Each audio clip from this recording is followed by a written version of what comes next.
Hey, good day, beautiful people. It's your boy Crispy T with an election update. So, I just want to give you a rundown on my experience, really, and I just wanted to give you candid style, where you see my face and everything. Normally, I don't do this, but because of what happened, and especially in the elections and everything that went down, I just want to say this: it didn't go the way it was supposed to go.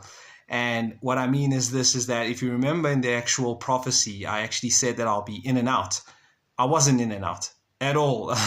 But there was for specific reason, and I suspect it was for nefarious ones.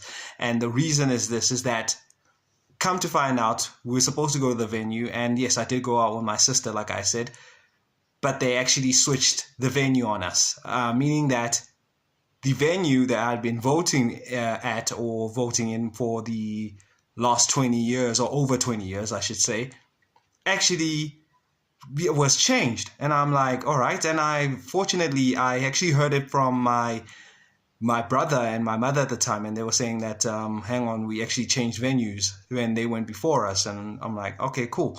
And come to find out, well, when I checked the IEC and the registration and everything, that they changed the venues, which is quite strange.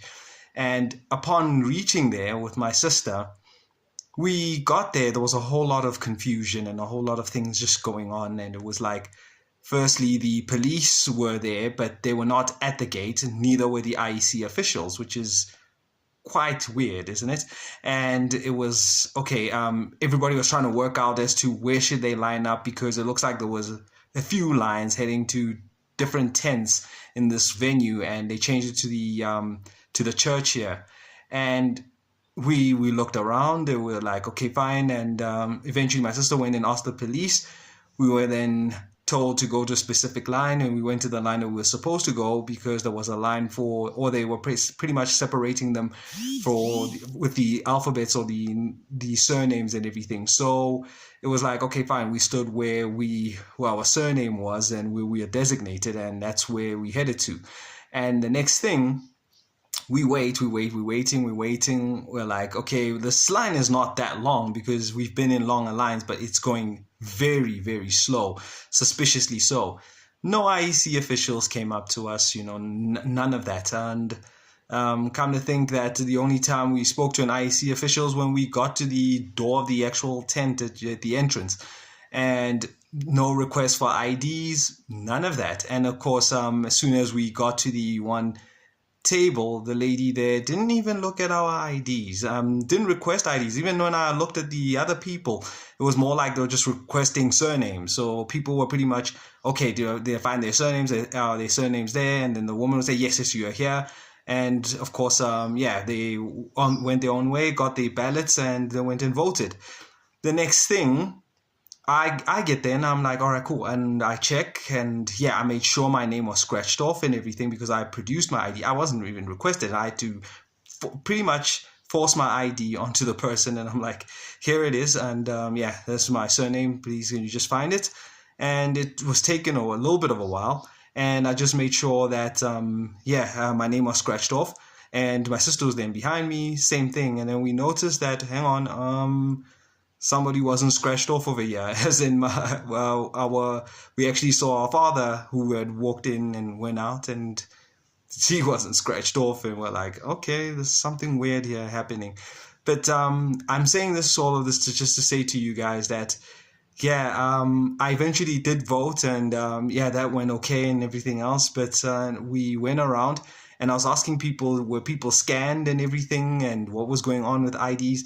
And also, to come to find out, while we were actually still in the line, sorry that I'm jumping around, but the main point was this, is that the venue actually opened 2 hours late, or they started voting 2 hours late, which is because it was 7 a.m. start, and they claimed that that there were no ballot papers, and they were waiting for ballot papers, and apparently the ballot papers only came with the police officers, and the 3 police officers who rocked up there. So I'm just saying this, that no, something was just a little bit, of course, nefarious, just to say, a little suspicious.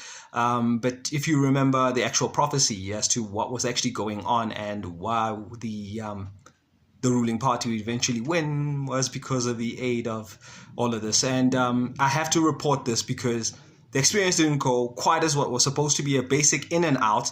And yes, some people were in and out, mind you. We were in the line, and some people were walking up to their friends and relatives who were in line with us.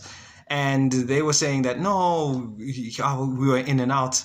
And it was just a matter of, because they claimed that, well, because their surname started a certain letter and then they were in and out, which is quite strange because at the end of the day, this person was in a certain line at the time. Why were they not queuing up? Yeah, it's just weird because there were snaking lines all over, but it seems like there were a little bit of, if they knew someone, there was a little bit of a favors there. I'm not too sure, and I'm not saying this as an official election rant or anything, but I'm just saying that because of the purposes of what happened in the prophecy didn't go quite as planned, because the venue that was shown in the prophecy and in the spirit and everything was not the usual one. On election day. So hence why I'm just explaining as exactly what happened, because that's the only responsible thing to do. Anyway, it's your boy Crispy T, and you see my face, and sorry for this portrait view. This landscape thing was just making my eyes look a little bit weird. It was more like I was looking one direction and I could not focusing on this particular camera and everything that I wanted it to come out. So put your faith in the Lord Jesus Christ, and everything else in your life will work out right. And I'm signing out, and I'll catch you in the next video, and the next update. I just had to tell you this, that it's been happening everywhere. I found a few people, I messaged a few people asking them if they were, not necessarily scanned. And they were saying, nah, no scam, no one was scanning. Seems like operational problems were everywhere, especially the one in Greenstone in Edenvale. That was the one that was quite chaotic, so to speak. But anyway, everything seems to be going the way that the prophecy is going, apart from that I just wanted to tell you that that's the unfortunate circumstance that I found myself in. Anyway, all for a reason, and of course it's only obedient because I do vote anyway. It's not like it's anything, of course I'm not going to divulge it over here, but those close to me know. And it's just a matter of, well, that's what I usually do in any case. So people who claim that we don't vote because at the end of the day it's some Christian upstanding thing, is I don't get it, because at the end of the day, why was it okay for me to vote? And but not for them. I'm just putting that out there, that I've been hearing that little sentiment out there that, aren't you Christian? Why are you voting? It's something else. But I know I'm going off topic and I'm digressing. But please, people, keep it on lock, and I'll join in another update. Thank you for this one. Not so quick, but I kind of had to rant a little bit and had to speak a little bit more as to what happened. Cheers and bye-bye.